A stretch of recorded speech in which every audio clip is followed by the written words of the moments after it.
57페이지 수질오염 영향 인자 보시면 제가 항목들을 조금 보시라고 그랬잖아요. 수질오염의 영향 인자 이 제목이 조금 제목 면에서 보면 수질 오염에 어떤 오염이 일어났는지 안 일어났는지 표현할 수 있는 지수 같은 것들 있죠. 유기물을 표현할 수 있는 지수.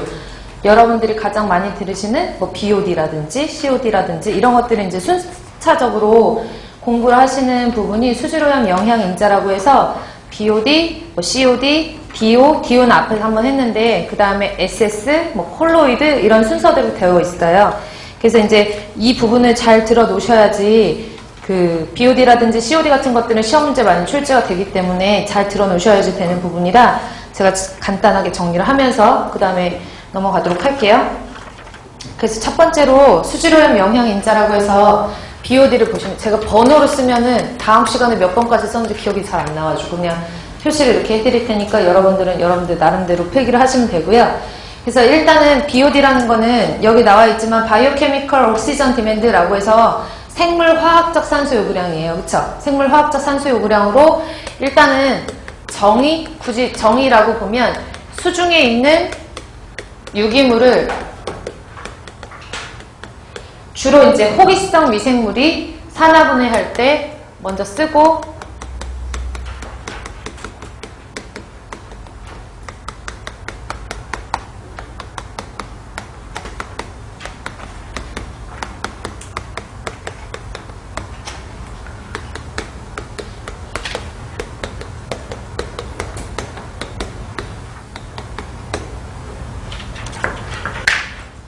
그래서 BOD 같은 경우에는 생물화학적 산소 요구량으로 수중에 이거 제가 앞에서 계속 뭐 예를 들 때마다 말씀드렸잖아요. 그러니까 수중에 가정하수 중에 많이 들어있는 유기물이라는 물질들이 있으면 그런 유기물들을 호기성 미생물이라고 하는 산소가 꼭 필요한 미생물들이 얘네들을 밥으로 먹고 살아요. 그러니까 쉽게 말해서 유기물을 산화 분해를 하면서 주변에 있는 산소를 쓰거든요.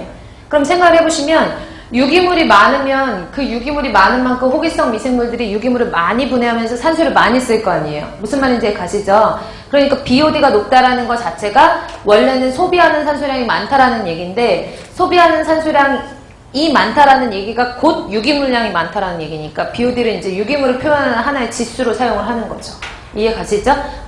그래서 BOD 같은 경우에는 수중에 있는 유기물을 호기성 미생물, 주로 이제 호기성 박테리아 아니면은 유기물을 필요로 하는 미생물들이 있어요. 균류라고 하는 펀지라고 하는 곰팡이류 같은 경우에도 유기물 먹고 사는 미생물들이고요. 그거 말고도 원생동물의 일정 종류도 이제 유기물을 먹고 사는 그런 미생물들이 있는데 주로 이제 박테리아에 의해서 호기성 박테리아에 의해서 유기물을 분해를 한다라고 생각을 하시면 돼요. 그리고 BOD 같은 것들을 표시를 할 때는 그럼 보시면은 호기성 박테리아가 유기물을 산화분해할 때 우리가 그거를 측정을 해야 되잖아요. 그러면 일정 시간 동안 시간을 줘야 되잖아요. 그러니까 예를 들어서 하루 종일 호기성 박테리아가 얼마만큼의 유기물을 산화분해하면서 얼마만큼의 산소를 쓸까라고 하면 하루 동안에 소비한 산소량을 계산을 하는 건데 호기성 미생물들에 의한 어떤 반응이기 때문에 하루아침에 그렇게 특별하게 눈에 띄지는 않거든요. 그러니까 보통은 표시를 할 때 20도씨에서 5일간 배양한다라는 말을 쓰는 거죠. 들어보셨죠? BOD는 20도씨에서 5일간 배양한 BOD로 표시를 하죠. 그래서 우리가 보통 BOD5라고 쓰거든요. 5일 동안 유기물을 산화분해하면서 소비한 산소량. 그래서 BOD5라고 얘기를 하고요. 만약에 7일 동안 소비를 한 산소량을 구하고 싶다 그러면 BOD7 이렇게 쓰시면 되는 거고. 이해 가시죠? 그래서 표시를 할 때는 20도씨에서 5일간 배양. 20도씨라는 온도가 박테리아가 잘 증식하는 온도예요. 원래는 호기성 박테리아는 한 20도에서 40도씨 정도에서 박테리아가 증식을 가장 잘 하거든요. 그러니까 박테리아가 좋아하는 온도를 맞춰줘야 그 온도에서 얼마만큼의 유기물을 산화분해하면서 산소를 쓰는지가 계산이 되는 거니까 20도씨에서 배양을 시키는 거라고 보시면 되고요. 그 다음에 BOD를 이제 측정을 하는 것들에 대해서는 조금 이따 설명을 드리고 BOD의 종류라고 할까요? 종류? BOD는 표시할 때 ppm 단위로 쓰거든요. 1리터당 몇 미리그램의 산소를 소비하느냐. 그러니까 원래 그런 의미인데 보통 그 산소의 의미를 유기물 양으로 거의 비등비등하게 쓰이니까 1리터당 유기물이 몇 미리그램 있느냐 이런 식으로 표현을 하죠.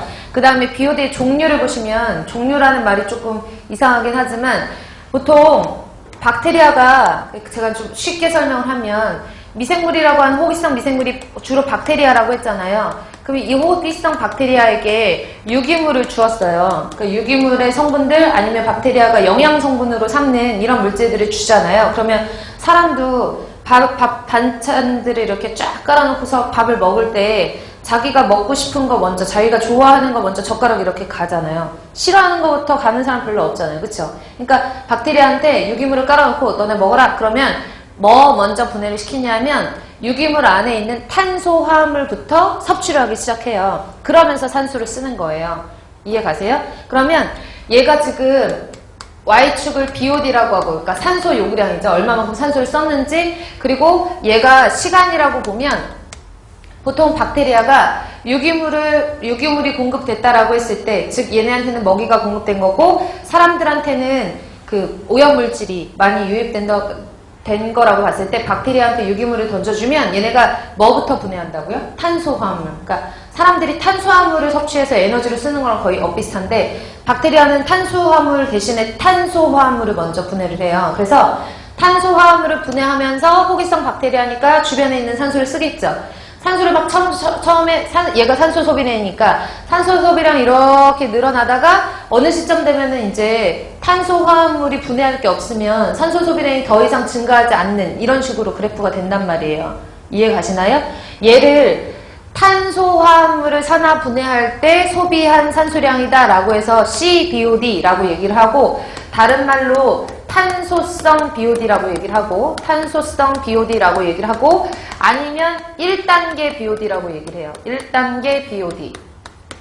1단계 BOD.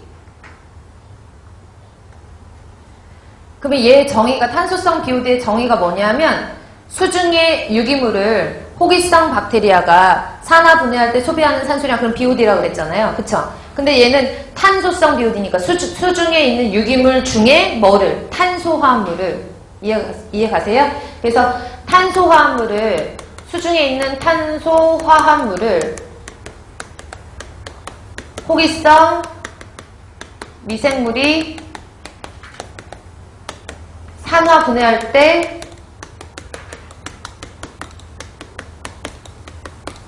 소비하는 산소량.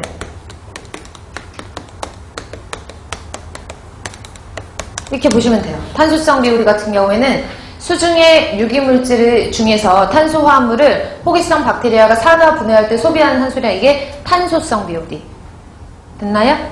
근데 사람이 만약에 뭐 좋아하는 반찬이라고 해도 그것만 주구장창 먹으라 그러면 싫잖아요. 근데 얘네들이 탄소화합물을 거의 대부분 산화 분해를 해서 더 이상 산소 소비량이 늘어나지 않나, 한 요 정도? 요 정도의 이런